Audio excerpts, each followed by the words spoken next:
télé, enfoiré, enculé, connasse, connard, trou du cul, petite pute, Macron, Claude François. Salut à tous, cette vidéo est actuellement sponsorisée par le jeu Wario of Legends.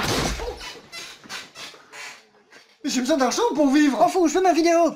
En France, plusieurs Billy ne comprennent pas que face aux restrictions des vidéos YouTube, les vidéastes sont obligés de passer par la sponsorisation. Ne cédons pas à l'imbécilité et au cliché de l'argent des abonnés et donnez des vues aux vidéastes. Le confinement oblige donc les artistes à devoir annuler leurs concerts et donc de réunir leurs fans sur internet. Alors bonjour à tous, je sais que c'est pas facile le confinement etc, mais pour vous, je fais un concert en live YouTube. Malchance, c'est que réunir ses fans sur internet, ça veut dire tous se réunir sur la même ligne et donc bouffer pas mal de connexions.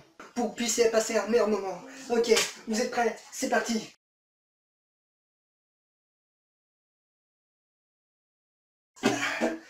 Voilà, merci à tous. Merci. Heureusement ça ne peut que laguer sur le monde internet. Imagine une conversation comme celle-ci. Oui, alors en fait, si on comprend, c'est que évidemment qu'il ne faut pas non plus croire ce qu'ils étaient. Monsieur? Monsieur?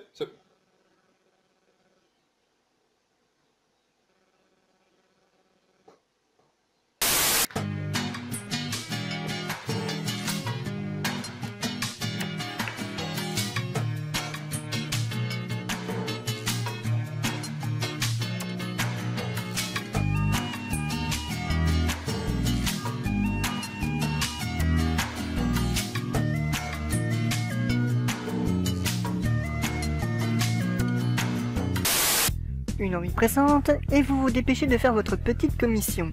Mais quelle horreur lorsque vous vous rendez compte que vous êtes enfermé à l'intérieur sans aucune possibilité de sortir. Vous essayerez alors de débloquer la poignée par n'importe quel moyen. Mais ça ne marche pas. Parce que la solution est toute simple et à la portée de tout le monde. Défoncez la poignée. Et voilà. Vous êtes enfin libre comme l'air. Attention, un énarguer de gros gars tatoués peut nuire à votre santé. Alors Woody, t'as un serpent dans ta botte? Un shérif porte toujours son insigne avec fierté.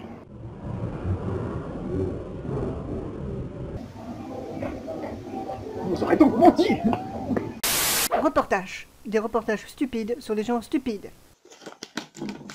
C'est à Noyeux-sur-Marne que nous avons rencontré Gaëtan, 23 ans, ancien étudiant en droit de silence, qui voulut tout quitter pour réaliser un métier bien étrange, celui de dessinateur de bande dessinée.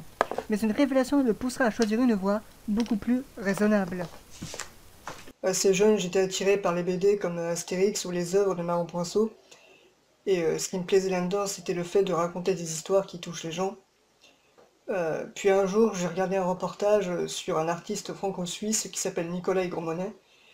Il faisait des photographies sur les pots de bananes échoués sur les trottoirs et c'était vraiment magnifique. Ça m'a beaucoup touché et je me suis dit que c'était vers cette forme d'art que je préférais m'orienter que faire une bande dessinée qui me prendrait 1 an et dont les éditeurs ne me donneraient aucun salaire. Voilà. Et cette forme d'art, justement, est plus simple et plus accessible pour les gens et beaucoup plus onéreux pour mes factures. Et ça, oui. Vous payez vos impôts? Non. Pourquoi il le faut? En effet, Gaëtan est devenu un artiste contemporain, un humble métier qui ravit les beaux jours de la culture française, un véritable œil de taupe, stylo, papier ou encore revolver. Gaëtan est doué à retranscrire la beauté de son art et renie ses premiers amours. C'est là que je me suis rendu compte que la BD était une décadence dérisoire de notre époque et qu'on doit arrêter de se focaliser sur le cyber Uderzo ou le post-franquin et qu'on doit en fait progresser sur nos fondamentaux et retourner vers du néo-van Goghisme ou encore du Picasso. Vous voulez dire Picasso? C'est ce que je viens de dire. Gaëtan n'a guère à se plaindre, puisque ses œuvres se vendent avec 5 zéros à l'arrière, loin de ces miséreux dessinateurs ou scénaristes de vulgaires BD et leur commission 3 fois trop chère. Un salaire qui lui permet de vivre, comme dirions-nous, de sa passion.